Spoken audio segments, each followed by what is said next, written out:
រៀនអានកំណាព្យប្រកាន់មាំក្រៀមក្រំចិត្ត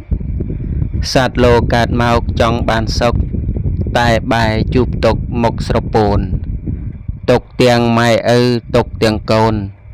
ទុករហូតសូន្យសត្វសង្ខារថ្នាំពុលថ្នាំពឹសមនុស្សខ្លាចណាស់តែបើដឹងច្បាស់អស់បញ្ហាបើមិនលាបលិតជាអាហារពឹសពុលយ៉ាងណាក៏មិនថ្វីសុរាមេរ័យគ្រឿងស្រវឹងតែត្រូវយល់ដឹងមិនបាច់ភ័យបើមិនផឹកទេស្រវឹងអីសុរាមេរ័យឥតមានគ្នា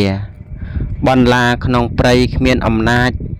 គ្នាខ្លាចតែមនុស្សដើរទៅពៀដើរជន់គ្នាបាក់មុតបែជាថាគ្នាខូខើទៅមុតគេ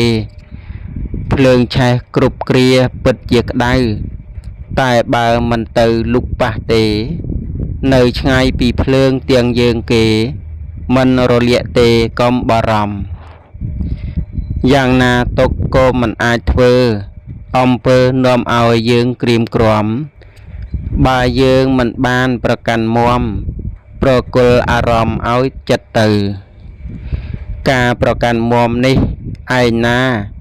បើមុនមរណាមានជាប់នៅបដិសន្ធិក្នុងស្ថានជ្រៅ